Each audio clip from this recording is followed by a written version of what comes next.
Good morning बच्चों, welcome to मेरी academy of science. आज हम लोग सिमिलैरिटी के 4 मार्क्स के क्वेश्चंस करेंगे जो अपकमिंग बोर्ड एग्जामिनेशन आईसीएसई और सीबीएसई दोनों के लिए बहुत इंपॉर्टेंट हैं। तो क्वेश्चन नंबर 1 देखिए, इसमें आपको प्रूफ करना है कि ट्राइंगल एबीसी जो है वो सिमिलर टू ट्राइंगल एडीबी है। तो this is a question of combined question है, सर्किल और सिमिलैरिटी दोनों का कॉम्बिनेशन है। तो इसमें आप ट्राइंगल्स वगैरह आप देखें हैं तो एक तो ट्राइंगल कह रहा है कि ट्राइंगल एबीसी लिए, और दूसरा हमें प्रूफ करना है ट्राइंगल एडीबी सिमिलर। तो सिमिलैरिटी के लिए इफ 2 एंगल्स आर इक्वल तो ट्राइंगल सिमिलर हो जाएंगे। तो एक एंगल तो हमें दिख रहा है कि 1 एंगल ए जो है वो दोनों में आ रहा है, that is common. B A सी और बी ए डी दोनों में आ रहा है, इसका मतलब angle B A C is equal to angle B A D, ये तो कॉमन हो गया। दूसरा एंगल कौन सा होगा कि जो ये ए बी है ये हमारी टेंजेंट है, A B is the tangent, और ये जो बी सी है दैट इज द कॉर्ड। तो ये जो angle A B C form हो रहा है, this angle A B C, this A B C को कहेंगे ये टेंजेंट और कॉर्ड के बीच में बन रहा है। तो ऑल्टरनेट सेगमेंट थ्योरम याद आए। ऑल्टरनेट सेगमेंट थ्योरम क्या कहती है? टेंजेंट और कॉर्ड से जो एंगल बनता है वो कॉर्ड के अपोजिट सेगमेंट में जो सरकमफ्रेंस पे एंगल बना है उसके इक्वल होगा। तो उस बीसी से अदर सेगमेंट पे जो एंगल बन रहा है वो डी है।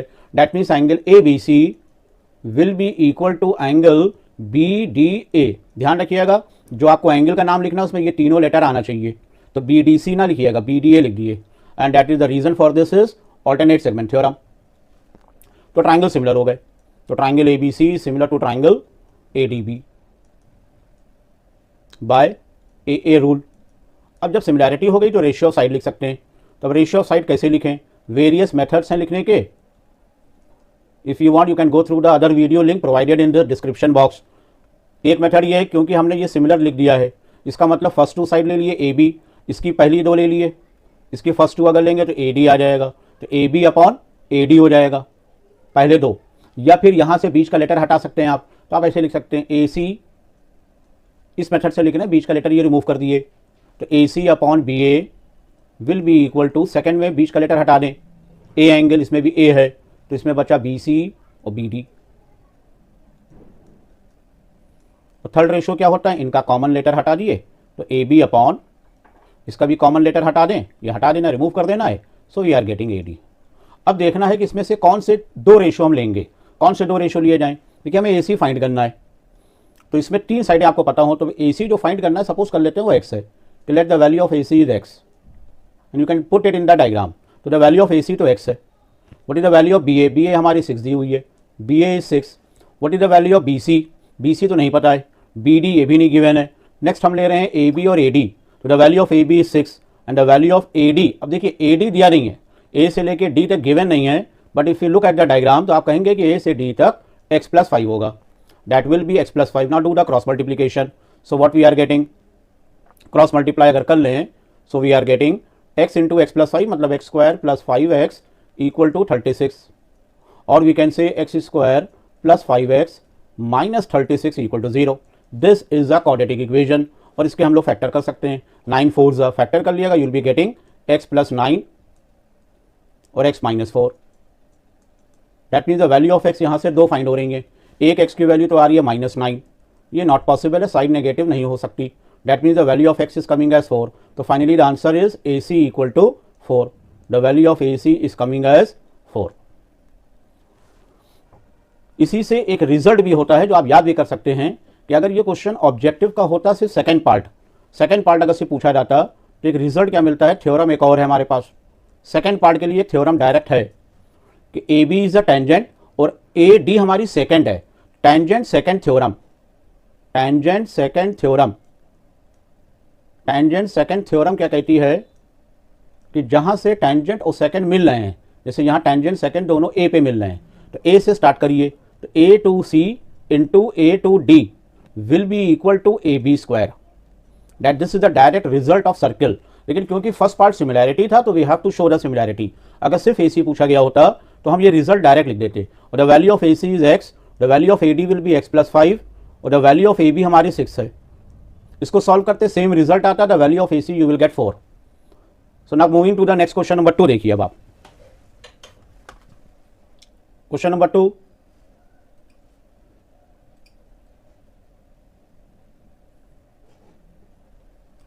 It's a very important question.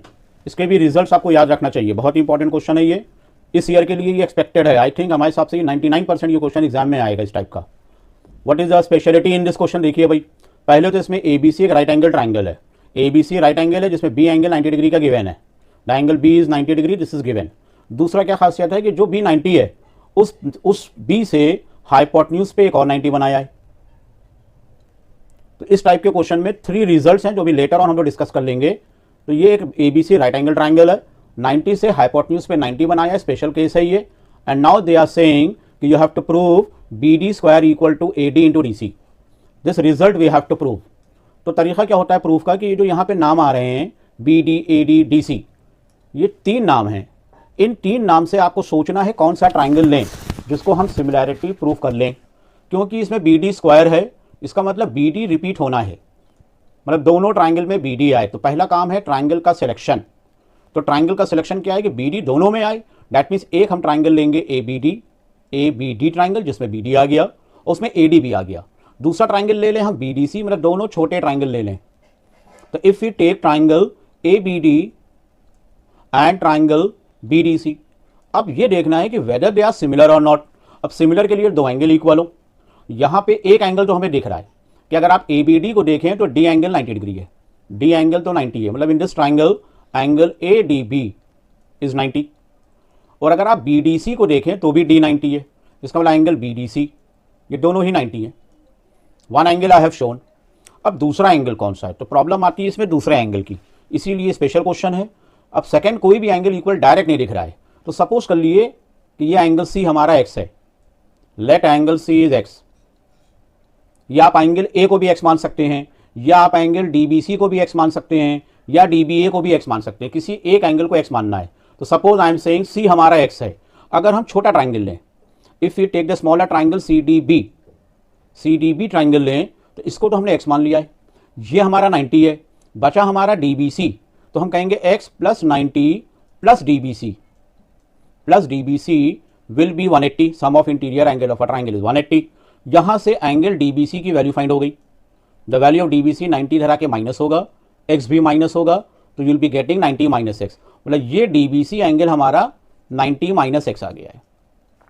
अब एक हम ले लें बड़ा ट्राइंगल ABC। अगर बड़ा वाला ट्राइंगल ABC लिए तो उसमें एक एंगल A है जो हमें नहीं पता, दूसरा ये B आएगा, बड़े में ये पूरा B आएगा जो हमारा 90 है, और तीसरा x है। तो in this triangle we can say x plus 90 और प्लस एंगल A, इनका सम भी 180 है। तो यहां से पता लगा कि जो एंगल A है that can be written as 90 minus x।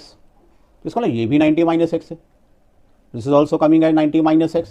So now we can say कि इस वाले छोटे ट्राइंगल का A और इस वाले छोटे ट्राइंगल का B दोनों सेम है। मतलब we can say angle A का मतलब complete name BAD।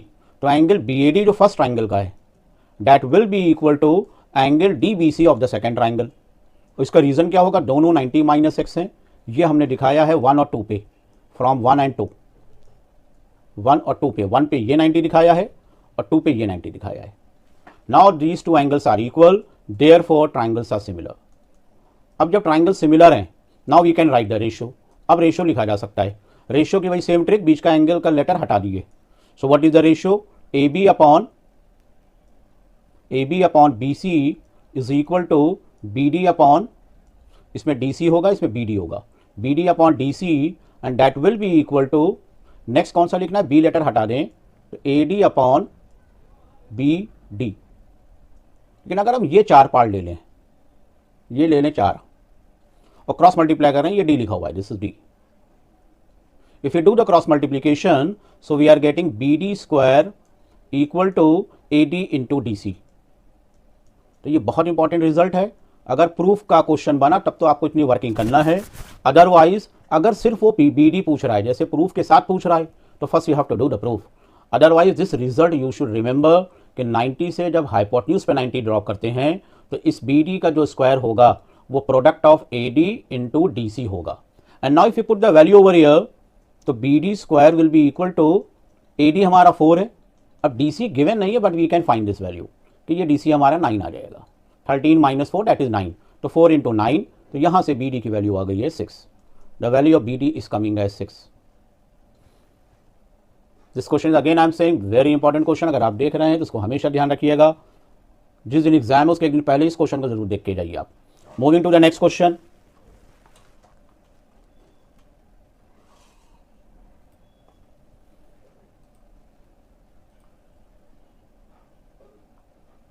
Question number 3,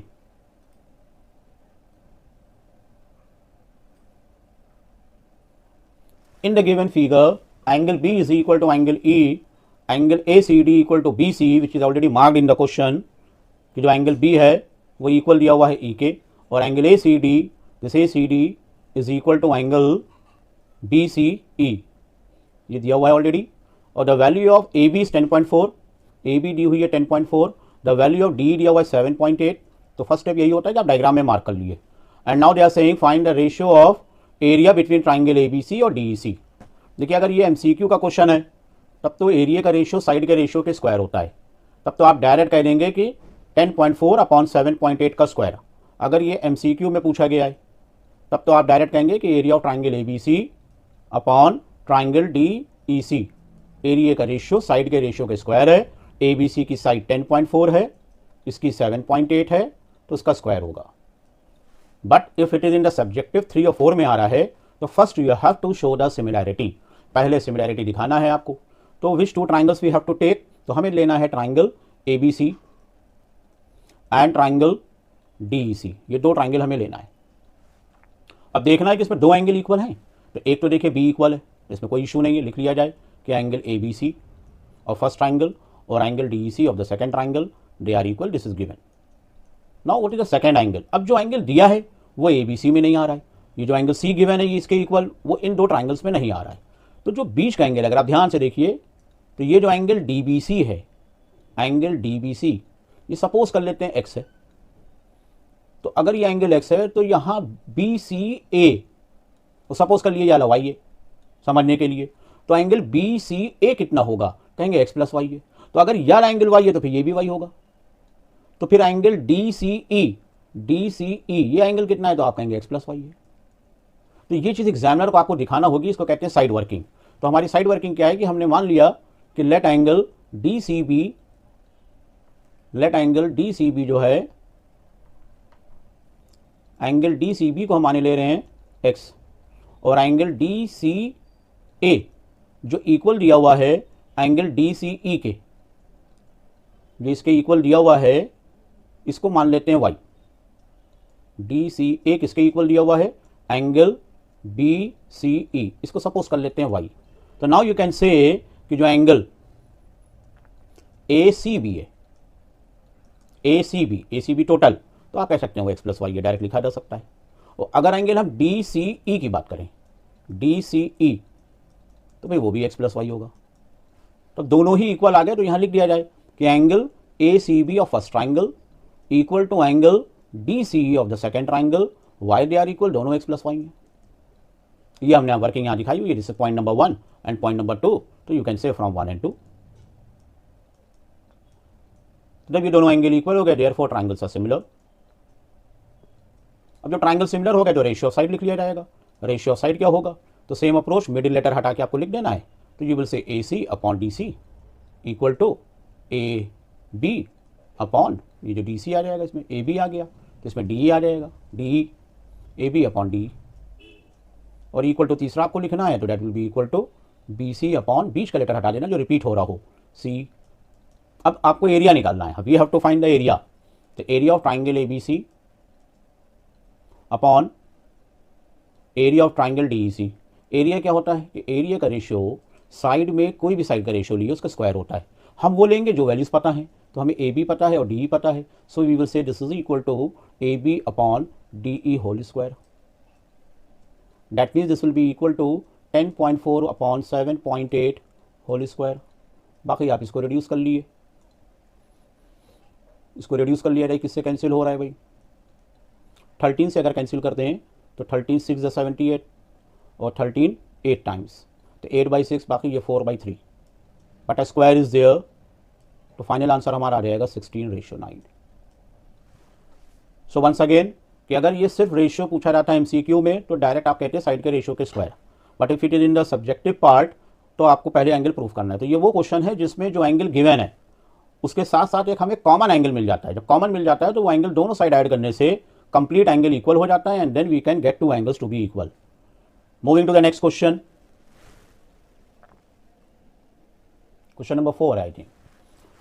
this is also very important question भाई इस टाइप का, कि a line P Q is parallel to the base B C, a line P Q is parallel to base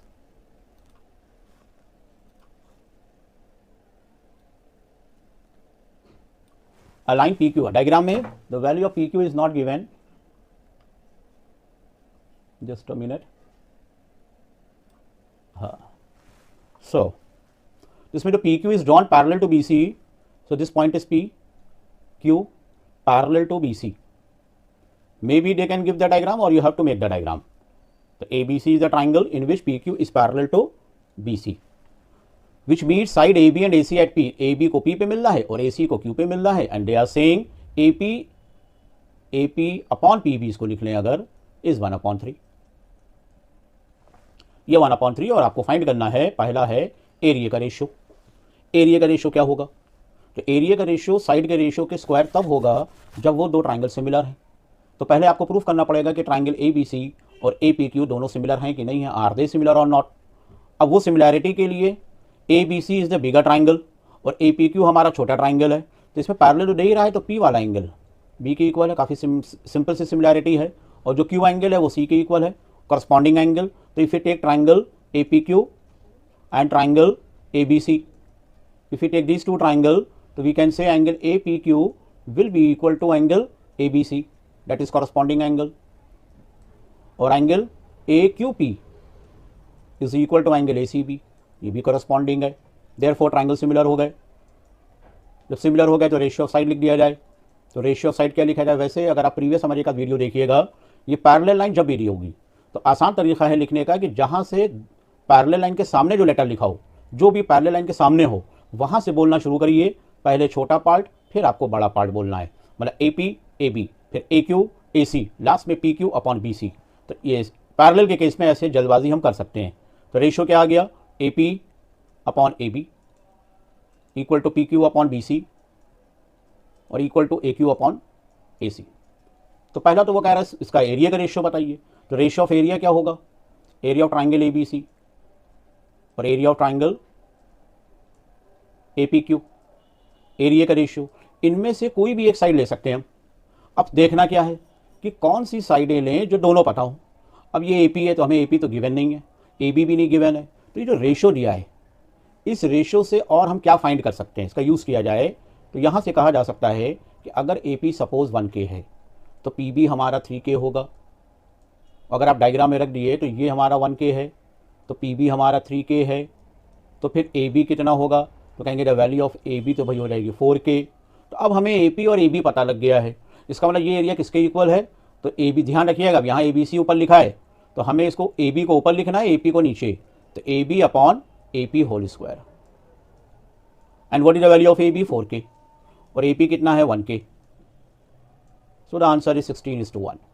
इस तरह से area का रेशियो फाइंड हो गया। लेकिन अगर यही क्वेश्चन हमारा MCQ में पूछा जाता तो हम सिमिलैरिटी ना दिखाते।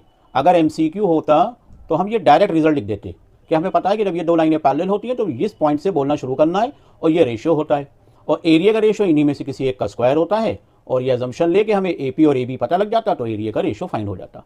सो in this way we have got the ratio of area. अब नेक्स्ट पार्ट जो इसमें पूछा गया है वो है ट्रेपीजियम।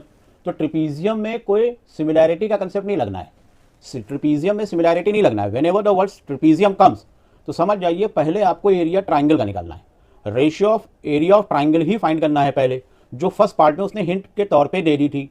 एरिया का रेशियो हम निकाल चुके हैं, एरिया का रेशियो आ गया। अब जब ट्रेपीजियम पूछे तो जैसे हमने साइड के रेशियो को के माना, उसी तरह से हम मान सकते हैं कि let area of triangle ABC, अगर ABC का एरिया सपोज कर लें 16K है या 16T है, तो फिर एरिया ऑफ ट्राइंगल APQ क्या होगा?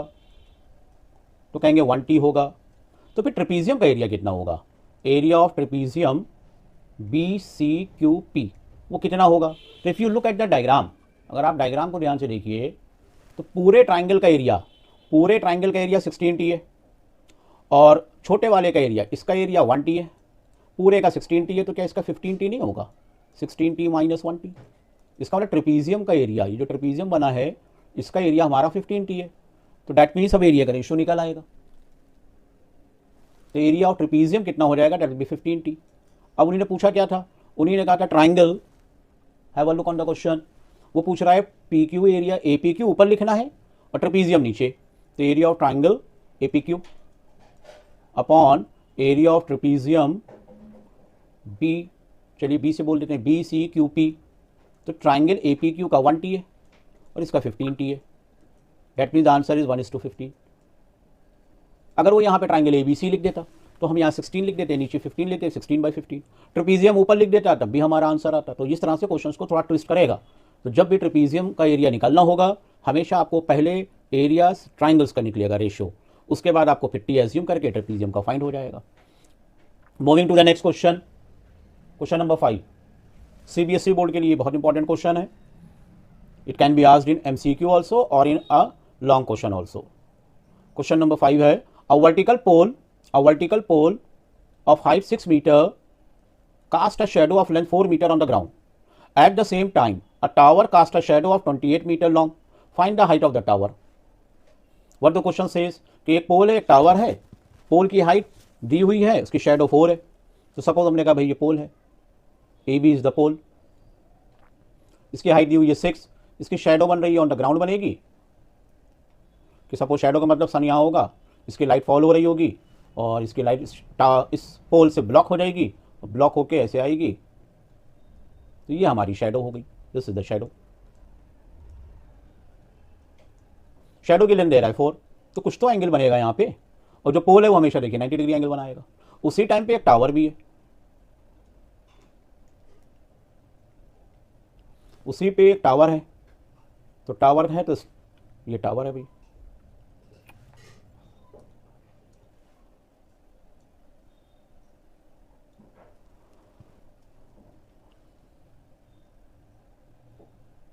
सेम टाइम की बात हो रही है तो टावर की हाइट ज़्यादा है, अब उसकी ये शेडो है। शेडो की लेंथ नहीं पता,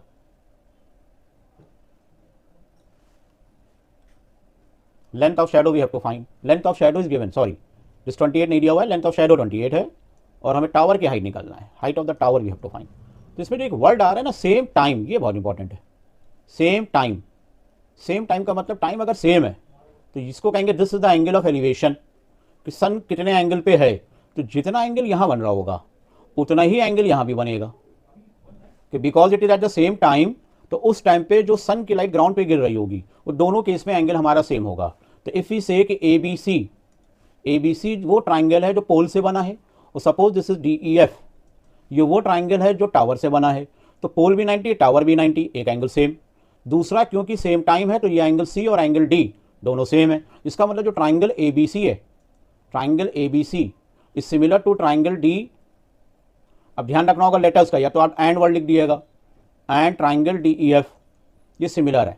कंप्लीट वर्किंग अब मैंने नहीं लिखी है, एंगल्स लिखना होंगे कि BAC जो है वो FED के इक्वल है। अब ये ट्राइंगल सिमिलर है तो रेशियो लिख दिया साइड का, रेशियो ऑफ साइड डायग्राम से लिख दिया जाए। इस थीटा के सामने देखिए AB है और ये हमारा थीटा इसके इक्वल है, इसके सामने हमारी हाइट ऑफ द टावर है जो फाइंड करना है। नेक्स्ट रेशियो क्या होगा, 90 के सामने BC है जो हमें नहीं पता, और इसमें 90 के सामने FD है। और तीसरा रेशियो, तीसरी जो साइड बची तो इसमें बची AC और इसमें हमारी बची है DE। अब अगर इसमें वैल्यूज रख दें तो ये तो गिवन नहीं है। AB is 6, height we have to find, AC is the length of shadow जो 4 दी है पोल की, और DE टावर की शेडो है जो दी है 28। If you solve it the value of H is coming as 4742, तो height of the tower is coming as 42 metre.